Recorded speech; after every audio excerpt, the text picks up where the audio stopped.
بسم الله الرحمن الرحيم. الحمد لله والصلاة والسلام على رسوله صلوات الله وسلامه عليه. أما بعد، baada ya kumshukuru Allah subhanahu wa ta'ala na kumtakia sala na amani mtume salawatullahi wa salamuhu alayhi, fanastanifu bihadha الدرس المبارك. وها نحن الآن في مجلس الثالث من دروس هذا الكتاب المسمى بالجواب الكافي لمن سأل عن الدواء الشافي. الإمام ابن القيم رحمه الله تعالى wakati ameanza kutaja ufafanuzi wa swali ambalo ameliuliza muulizaji, na sharaa bidhikri al-amrad wa dhikri adwiyataha. Shekhe ameanza hivi sasa kutaja baadhi ya maradhi, lakini pia kutaja na dawa zake. Fadhakara aljahla wa qala annahu daun wa shifauhu as-sual. Shekhe ametaja hapa ugonjwa wa kwanza kabisa ambao ni gonjwa la ujinga na kueleza kwamba dawa yake ni kuuliza. Ujinga dawa yake ni kuuliza swali, na akatoa ufafanuzi juu ya sala hili kwa kusema qad ja'ala an-nabiy sallallahu alayhi wasallam al-jahla da'un wa ja'ala dawa'ahu sual al-ulama. Mtume sallallahu alayhi wasallam ameufanya na kuweka ujinga ni katika sehemu ya maradhi, na pia vile vile amejalia Mtume sallallahu alayhi wasallam kupitia maneno yake haya kwamba dawa ya ujinga ni kuwauliza wanazuoni. Allah subhanahu wa ta'ala anasema fasalu ahla dhikri in kuntum la ta'lamun, waulizeni wale wanaojua ikiwa nyinyi hamfahamu. Yote haya yanatuonyesha sisi kwamba maisha yetu tunapotakiwa kufanya mambo mbalimbali ambayo hatuna elimu nayo, basi tuwaulize wale ambao Allah subhanahu wa ta'ala amewapa elimu ya mambo hayo. Fakalamu nnasi fi tibbi sawaun tibbu alqulubi au tibb alabdan, maneno ya watu hasa katika masala ya utabibu, katika utabibu wa viwiliwili, lakini katika mambo yanayohusiana na tiba ya nyoyo ni mengi sana. Qad yakunu biilmin wa qad yakunu bila ilmin. Kuna wakati utakuta watu wanapoulizwa masala ambayo yanahusiana na maradhi mbalimbali, mtu anatoa jawabu, huenda jawabu hilo likawa limetoka kwa elimu, mtu anaufahamu na ile dawa anayohitaji maradhi fulani, lakini kuna wakati mtu anabahatisha dawa, na haya yanajiri. Kuna wakati mtu anapotoa dawa kupitia maradhi haya yanayotusibu katika viwiliwili vyetu, lakini kuna wakati kupitia maradhi yanayotusibu ya nyoyo, maradhi ya kiroho, mtu utakuta anatoa fatwa ambayo haina misingi ya kielimu. Wa kam man tabbaba an-nasa bijahlin fi asqamin wa amradin fatasabbaba fi tatabbubihi biwuqu'i almaridh biamradin ashad mimma kana fihi. Kuna watu wangapi ambao wamewatibu watu katika maradhi mbalimbali, lakini utakuta matibabu yale hayakuwa yamesimamia misingi ya elimu. Ukakuta badala ya mgonjwa kuondolewa tatizo alilokuwa nalo, basi imekuwa ni sababu ya yeye kuzidiwa na lile tatizo lake, au maradhi kuwa ni mara mbili kuliko yale yaliyokuwa kimsumbua awali. Fa an-nabiy sallallahu alayhi wasallam, Mtume sallallahu alayhi wasallam amesema man istasharahu akhuhu almuslim fa ashara alayhi bighairi rushdin faqad khanahu. Yeyote yule ambaye atakaye mtaka ushauri ndugu yake, kisha wewe ukatoa ushauri kwa ndugu yako bila ya elimu, bila ya mwangaza wowote, basi amini na ufahamu kwamba utakuwa umemfanyia khiana ndugu yako. Lakini vile vile Mtume sallallahu alayhi wasallam ameeleza kwa kusema waman afta bifutia ghairi thabtin, na yote atakayetoa fatwa ambayo haiko katika uhalisia, fatwa ambayo haina mashiko, fa inma ithmuhu ala man afta, afahamu kwamba madhambi yatarudi kwa huyo ambaye ametoa fatwa hiyo. Kwa hiyo ndugu zangu katika imani, aljahlu da, ujinga ni miongoni mwa maradhi, wa shifauhu as-sual, na ponyo yake na tiba yake ni kuuliza maswali. Wakati shekhe analifafanua hili katika kitabu chetu, ameendelea kwa kusema farawa Abu Daud في سننه من حديث جابر بن عبد الله قال خرجنا في سفر. Ameipokea na kuisimulia Abu Daud katika kitabu chake hadithi ya Jabir bin Abdullah radhiyallahu anhu. Amesema Jabir kwamba kharajna fi safarin, tumetoka sisi siku moja katika safari.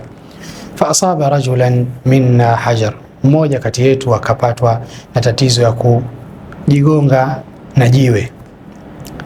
Badala ya kujigonga na jiwe, fa shajjahu fi ra'sihi, jiwe lile likawa ni sababu ya kumpasua katika sehemu ya kichwa chake.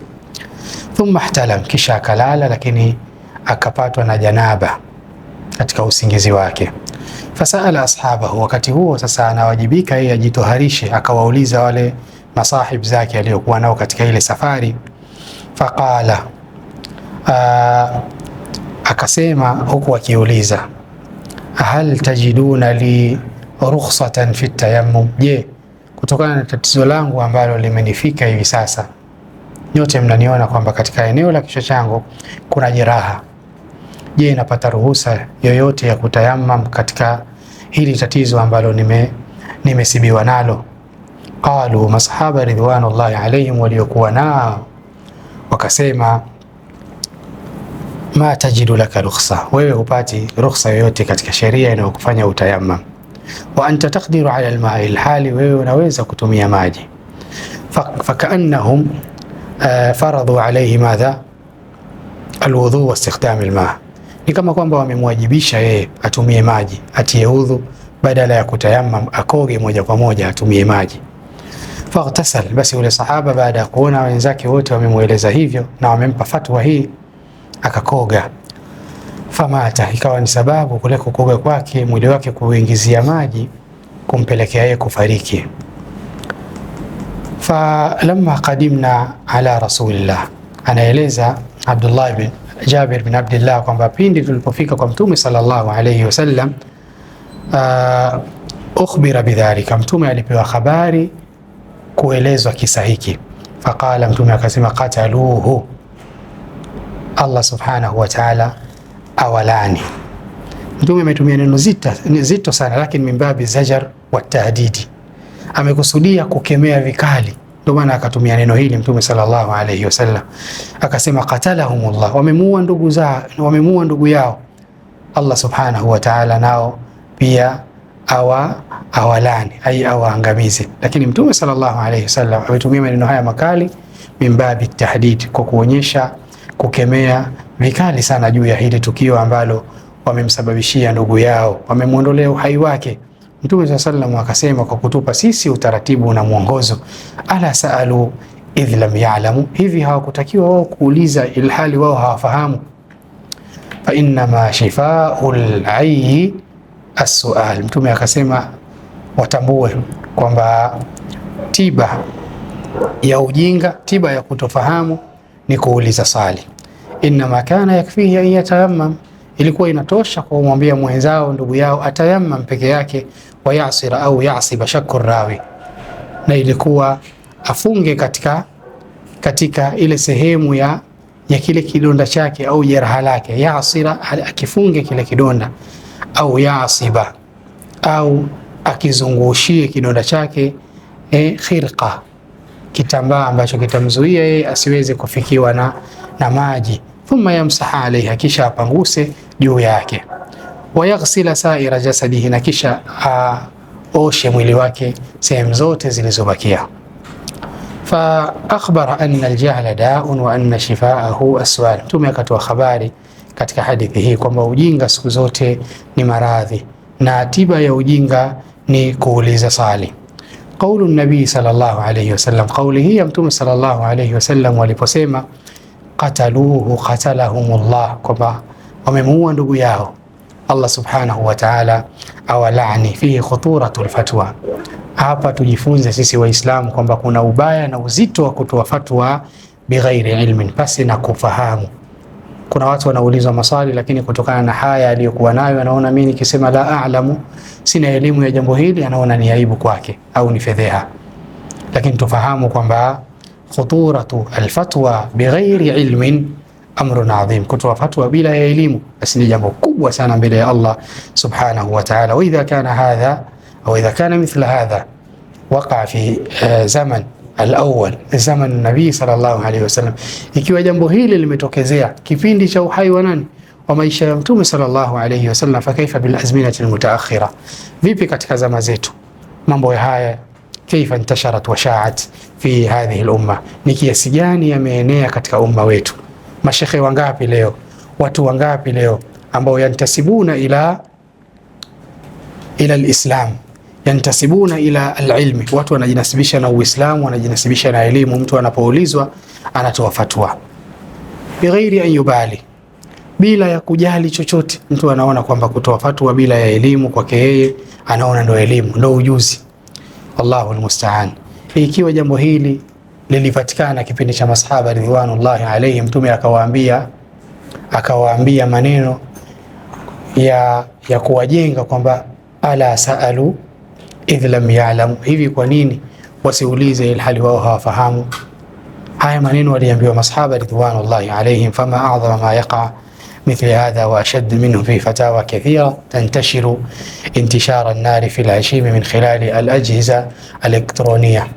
Basi vipi katika zama hizi, ni mangapi ambayo watu huyasambaza katika fatwa ambazo pengine hazina misingi iliyosimamiwa na sheria. Mtu anajibu fatwa kutokana na matamanio ya nafsi yake, na ni mangapi leo yanayoenea katika mitandao ya kijamii katika zama tulizonazo. Mtu anazungumza bila ya ilmu, mtu anazungumza ili watu wapate wafurahia yale anayozungumzia, lakini hafahamu kwamba hadhihi khiyanatun ala nafsihi, hii ni khiana ambayo mtu anaifanya yeye mwenyewe kuifanyia nafsi yake. Wali ya'lam annahu athimun, na fahamu kwamba yeye ni mwenye kubeba dhambi mbele ya Allah subhanahu wa ta'ala. Sayusalu amma yaf'aluhu, Allah subhanahu wa ta'ala anasema fasalu ahla dhikri in kuntum la ta'lamun, waulizeni wale wanaojua ikiwa nyinyi hamfahamu.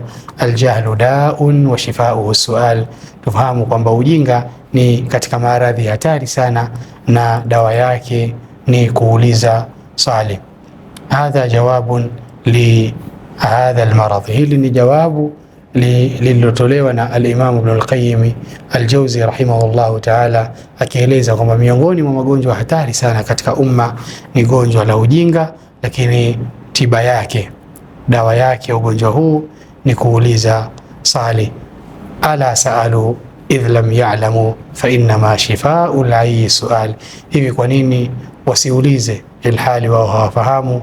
Na tutambue kwamba shifaa'u al-ayyi, ponyo na tiba na dawa ya mtu asiyejua, mtu mjinga ni swali. Jazakumullahu khaira wa naktafi bihadha wa sallallahu wasallam ala nabiyyina Muhammadin wa ala alihi wa sahbihi wa sallam, walhamdulillahi rabbil alamin.